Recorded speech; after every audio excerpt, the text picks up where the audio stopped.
Fog wrapped around Heathrow Airport like a heavy blanket.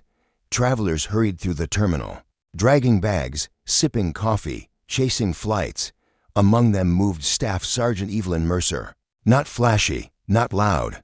Her uniform jacket was simple, her hair tied back in a no-nonsense bun. She carried only one bag, worn from years of travel. Her ticket, row to 9A economy. But when the boarding machine beeped twice, the gate agent smiled. Complimentary upgrade, first class, seat 3C. Evelyn blinked, surprised, grateful. She nodded, thank you. First class smelled different. Leather seats, a faint citrus fragrance, calm, spacious. She tucked her bag under her seat and opened a battered paperback on ancient Rome. She thought this is rare, a small kindness, but kindness never lasts long in a world full of egos. Because across the aisle, two Navy officers noticed her, late 30s, broad shoulders, sharp cuts in their hair. They smirked, whispering loud enough for others to hear. Hell's she doing up here? One sneered, probably some diversity hire. The other laughed, support staff, not real rank. Evelyn turned a page, calm on the outside, but inside, she had heard this before. Mess halls, motor pools, barracks, the same chorus, you don't belong. One officer leaned toward the flight attendant. You sure about these seats? She doesn't fit the profile for first class. The attendant hesitated, nervous, torn between protocol and uniforms. Finally, she crouched beside Evelyn. Ma'am, I'm so sorry. There seems to be an error. You'll need to move back. Evelyn closed her book, quiet, dignified. She smiled gently at the attendant. Of course, she stood, walked past the smirking officers. One whispered, support staff should know their place. The other chuckled into his drink. Whispers spread like wildfire. Passengers looked away, some with pity, others with judgment. Evelyn walked back to row 29. Economy, cramped, no space, no comfort. She squeezed into her seat, folded her hands, looked out the tiny window. Her face gave nothing away. But inside, humiliation settled in her chest like a stone. She'd carried that stone before. Years of proving herself in spaces never designed for her. But this one cut deep. As the plane climbed through clouds, the whispers faded, the cabin settled. Passengers dozed, screens glowed. Flight attendants pushed carts, and Evelyn, she opened her book again. But her eyes weren't on the words. Her eyes drifted toward the cockpit. Earlier, she had noticed the captain, Marcus Kane. Gray hair, sharp eyes, calm presence. But one small detail stood out above his pilot's wings, a golden pin, the seal trident. She had only seen a few in her life, and every time, it belonged to someone whose reputation carried further than their name. The men in first class laughed louder, mocking her again, calling her a paper soldier, claiming she couldn't strip a rifle, saying she'd probably call roadside assistance if her car broke down. Evelyn stared out the window, silent. She knew better than to waste breath proving herself to people who didn't want her to believe. But then, the plane spoke. A subtle cough in the left engine, a faint vibration under her seat, a smell, sharp and bitter, beneath the recycled air. To most passengers, it was nothing. To Evelyn Mercer, it was a warning, asterisk at first. It was just a flicker. The cabin lights dimmed once, then again long enough for passengers to glance up from their movies. A nervous laugh here. A whispered, that's strange. But Evelyn knew better. Her hands gripped the armrests. Her ears caught the irregular beat of the left engine. Her nose recognized that acrid, bitter tang overheated wiring. The aircraft wasn't just flying anymore. It was struggling. Then came the smoke. Thin, gray wisps curling from the vents above first class. Barely visible at first, but carrying that unmistakable smell. Conversation stopped. A man's glass froze halfway to his lips. A child asked, "Mommy, what's that?" A flight attendant hurried forward. Her smile was too quick, too forced. "Please remain calm. We are investigating a minor technical issue." But her eyes told the truth. This was no minor issue. The turbulence hit. Next, the aircraft shuddered, rattling overhead bins, until one burst open and a laptop bag tumbled into the aisle. A baby screamed, A woman clasped her hands in prayer. The two Navy officers in first class, their confidence evaporated. The same men who had mocked Evelyn now shouted at attendants, "What the hell's happening? Why aren't we turning back?" Their voices cracked, dripping with fear. Authority gone. Panic stripped them bare. Finally, the intercom crackled. The captain's voice filled the cabin. Calm but to calm. The kind of calm that comes when the situation is already worse than anyone admits. "Ladies and gentlemen, this is your captain. We are experiencing technical difficulties. Please remain seated with your seatbelts fastened while we work through our checklist." Checklist. To most passengers, it sounded reassuring. To Evelyn, it sounded like desperation, because she knew checklists don't save planes. People do. Minutes dragged like hours. The smell thickened. The left engine coughed again, its rhythm uneven, fighting itself. Lights flickered a third time, and with every flicker, whispers grew. Electrical fire, engine trouble, we're going down. Evelyn stayed perfectly still, her pulse slowed instead of racing. Training took over. Combat training, the kind that taught you when everyone else panicked. You breathed slower, you observed, you listened, and what she heard in that plane was a machine begging for help. Then something happened Evelyn had never seen on a commercial flight. The cockpit door opened. Captain Marcus Kane stepped out. He didn't rush. He didn't stumble. He walked with authority so steady it cut through the smoke itself.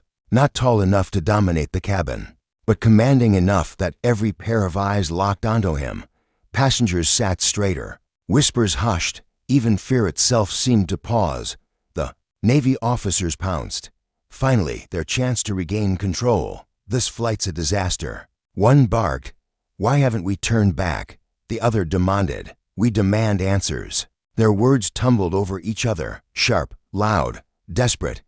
But Captain Kane didn't flinch. His eyes cut through them with the same precision as a blade. One glance gold, professional, final, and the men shrank back into silence. Then his gaze swept the cabin, searching, measuring, until it landed on her. Staff Sergeant Mercer. Evelyn's head snapped up. The sound of her name in that cockpit voice was like lightning through her chest. "Yes, sir." She answered before she even realized she was speaking. Kane's words were clipped, urgent. "I need your expertise.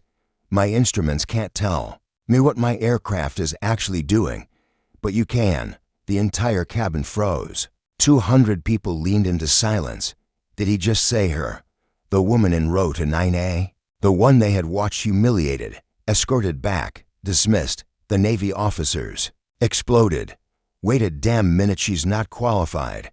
She's support staff, not a pilot."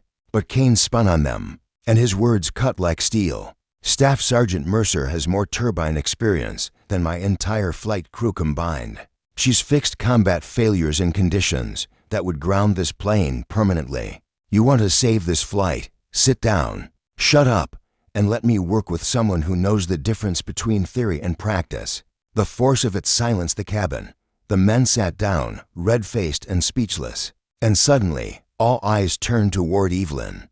The same passengers who had looked away in her humiliation now looked at her with awe, with shame, with hope. She felt the weight of it, the responsibility of 200 lives pressing down. And she did what soldiers do. She rose, calm, silent, unshaken.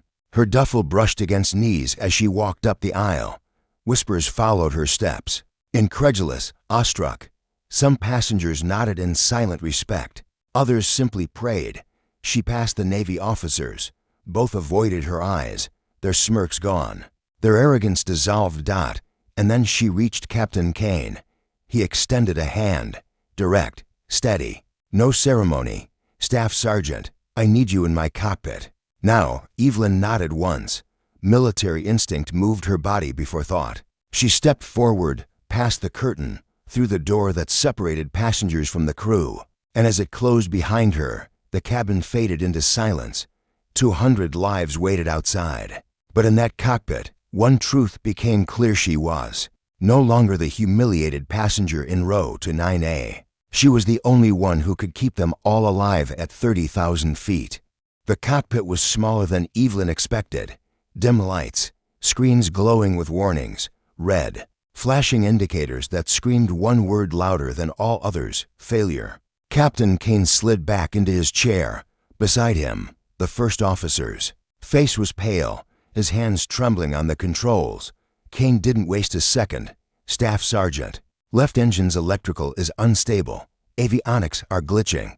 Tell me what you see. Evelyn's eyes swept the panels. One glance told her everything. The plane wasn't just in trouble. It was on the edge. Left engine temperature spiking. Voltage irregular. Backup system straining. And the smell sharper now, filling her lungs. She dropped her duffel, rolled up her sleeves, and for the first time in years, she felt alive. Kill power to the non-essentials, she ordered firmly. The first officer blinked. Excuse me, do it. Kane's voice cut through. You heard her. Execute. One by one, cabin lights dimmed. The humming of galley equipment died. The entire aircraft seemed to exhale, but the heartbeat of the engines still thrashed. Evelyn crouched, pulling a panel loose with practiced hands. Beneath it, wires, tangled, overheated. One wire already blackened from a near flameout. Her fingers moved fast, separating, adjusting, cooling circuits with improvised tools. Her brain moved faster, calculating heat loads, power drains, risk curves. Every second was a gamble. Every spark could mean fire. Outside, turbulence threw the aircraft like a toy. The nose dipped. Passengers screamed. Luggage crashed from bins. A baby's cry cut through the roar. The intercom buzzed alive. Ladies and gentlemen, remain calm. But calm was impossible. The aircraft shook again. Masks dropped from the ceiling with a snap. A collective gasp filled the cabin. People clutched each other. Some prayed. Some cried openly. And through it all, the cockpit was a furnace of focus. Temps still climbing. The first officer shouted. Kane stayed steady, his voice the only anchor. Staff Sergeant Evelyn didn't look up. She was tracing lines in her mind, rerouting power, forcing the dying system into survival mode. Her hands burned against hot metal. Sweat trickled down her temple. Finally, she yanked one last fuse. The alarm silenced. The temp needle froze, then began to drop. For the first time in 30 minutes, the cockpit breathed. But relief never lasts long at 30,000 feet. The radio crackled. Tower to Flight 728, you're entering storm turbulence. Advise immediate course correction. Kane cursed under his breath. The radar screen showed it. A wall of red. A thunderstorm stretching miles, unavoidable. We can't go around it, Kane muttered. Fuel's already compromised. We cut power to non-essentials. Evelyn's jaw tightened. Then we go through it. The first officer gaped. That's suicide. Kane's eyes locked on hers, searching, testing. Then he nodded once. She's right. It's our only shot. The storm swallowed them. Lightning cracked across the wings. Rain hammered metal like bullets. The plane dropped, hard, then rose. Again, throwing passengers against belts. In the cabin, chaos reigned. Oxygen masks tangled. Prayers shouted over screams. The Navy officers, once so smug, clung to their armrests like terrified children. But in the cockpit, Evelyn was steel. Captain, trim systems are lagging, she barked. Compensate manually, he answered without hesitation. Another alarm flared. Fuel imbalance. She slapped the control, rerouting to stabilize flow.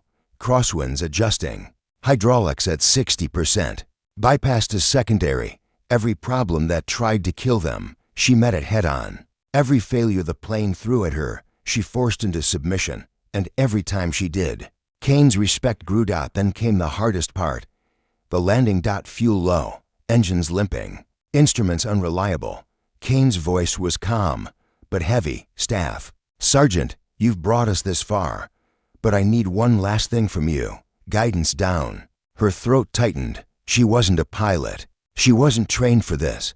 But she looked at those dials, those gauges, those screaming red alarms, and saw through them, not with pilot eyes, with soldier eyes. She remembered engines she'd pulled apart in deserts, circuits she'd repaired under fire, aircraft she'd coaxed back to life in silence, where failure meant death for men on the ground.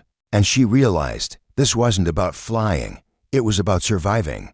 Her voice dropped, steady, certain. Hold her nose 3 degrees lower. Don't fight the crosswind, ride it. You'll lose altitude faster, but you'll stay stable." Kane followed without question. The plane obeyed, still shaking, but obedient. "Flaps at 15. No more." "Confirmed. Bring her in." "Shallow, hard landings safer than no landing." "Understood." The runway lights pierced through storm clouds, closer, brighter, hope in the darkness. The wheels hit like thunder. Metal screamed. Passengers cried out as the cabin shook. But the plane stayed upright, skidding, slowing, fighting every inch, until at last it stopped. Silence. No smoke. No alarms. Just 200 heartbeats, stunned into stillness, and then applause. A wave of relief so loud it drowned out the rain still hammering the fuselage. Kane slumped back in his chair, chest heaving. He turned toward Evelyn. Sweat streaked her face. Her hands still shook from adrenaline, but her eyes steady, unbroken. "Staff." "Sergeant," he said quietly, "you didn't just save this flight. You saved us all." And for the first time in hours, Evelyn allowed herself to breathe. The cabin door opened with a hiss. Cool rain-scented air rushed in. Passengers stumbled out, dazed but alive. Some clutched rosaries, some hugged strangers. Most just whispered to words, "Thank God." On the tarmac, fire crews surrounded the aircraft. Flashing lights painted the wet runway red and blue. But there was no fire, no wreckage, because Evelyn Mercer had refused to let it happen. As she stepped out, passengers turned. The same faces that had once looked down on her now looked at her with awe. A mother pressed her child close and whispered, "She's the reason you're alive." The Navy officers who had mocked her couldn't meet her eyes. One tried to speak, his mouth opened, then closed again, because what apology could erase the truth? She had saved them while they had doubted her. Captain Marcus Kane walked beside her. He carried himself with the same quiet authority, but tonight it was different. At the base of the stairs, reporters had already gathered. Cameras flashed. Questions flew. "Captain, how did you land? Who saved the flight? Was it luck or training?" Kane raised a hand. "The truth is simple. I had a co-pilot tonight, a soldier whose skills were overlooked by almost everyone in that cabin. Staff Sergeant Evelyn Mercer." Gasps rippled through the crowd. Cameras swung to her face. Passengers nodded. Some clapped. Evelyn froze for a moment. Her instinct screamed to stay in the shadows, to slip away. Unnoticed. But Kane's words held her there. "You don't need to believe me. Ask the 200 souls who walked away tonight. They know. Who kept them alive." Later, inside the quiet of the terminal, Evelyn sat alone. The chaos had faded. Her uniform was wrinkled. Her hands still smelled faintly of smoke. But inside, she felt something she hadn't in years. Not just pride, not just relief. Something deeper. Recognition. Not the kind stamped on a medal. Not the kind paraded in a ceremony, but the kind that lived in the eyes of survivors. In the silence of men who had mocked her, now humbled forever, Captain Kane approached quietly. He set a coffee on the table in front of her. No words at first, just respect. Finally, he said, "Staff Sergeant, the world needs more like you. You don't just fix machines. You fix people's faith in what soldiers are supposed to be." Evelyn looked at him. Her voice was calm. "Sir, I didn't do it for recognition." Kane smiled faintly. "I know. That's why it matters." Outside, dawn broke over the horizon. Golden light spilled through tall glass windows. The storm had passed, and with it, something else had changed. Evelyn Mercer walked away not as the woman humiliated en route to 9A, not as the soldier dismissed as support staff, but as the guardian who had proven sometimes the most powerful warriors are the ones nobody sees coming.